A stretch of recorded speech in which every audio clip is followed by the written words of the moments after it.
या फिर कहीं रुपया पैसा अटक गया हो, नहीं निकल रहा हो, किसी व्यक्ति से कोई काम करवाना है, वो काम नहीं कर रहा, कोई फाइल आगे नहीं बढ़ रही है, कोई कार्य अटक रहा है, तो एक जल के पात्र में जल भरकर 5 बेलपत्री शिव जी को समर्पित कर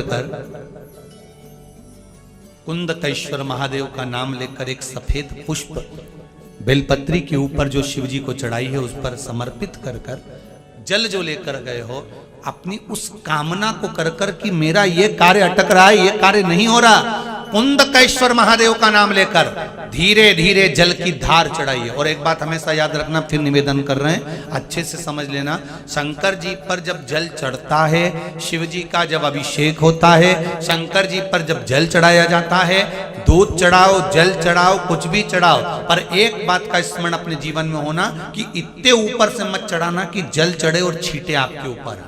बहुत ध्यान दीजिएगा।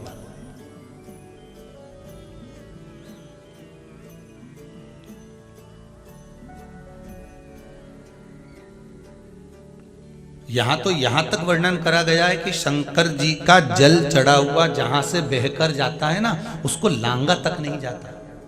यहां लांगते हैं क्या? नहीं ना, परिक्रमा भी करेंगे तो वहीं से लौट कर वापिस इधर जाएंगे। शिव जी का जहां से जल बहकर जा रहा हो, चढ़ा हुआ जल जहां से बहकर जा रहा हो, उसको लांगा तक नहीं जाता। और कई लोग बड़े बड़े आनंद में शंकर जी पे इतनी ऊपर से जल चढ़ाएंगे तो वो छींटे पूरे अपने ऊपर आना चाहिए, शरीर पर आना चाहिए। नहीं नहीं, उसका दोष है हमारा, उसका दोष है।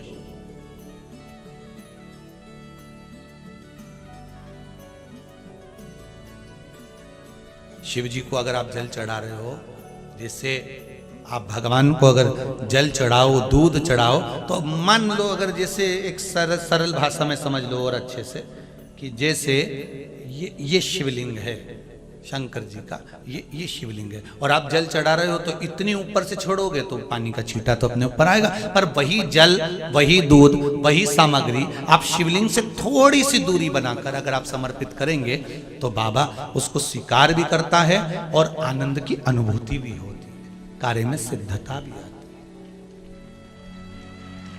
कार्य में उसकी सिद्धता भी।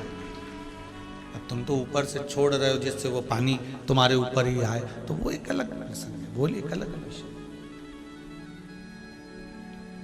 बहुत ध्यान देना महाराज, भगवान को कभी भी कोई भी सामग्री, जैसे भगवान के मंदिर में अगर फूल चढ़ाने जा रहे हो, भगवान के मंदिर में अगर पुष्प समर्पित करने जा रहे हो, तो फूल का मुख अपनी ओर नहीं होना चाहिए।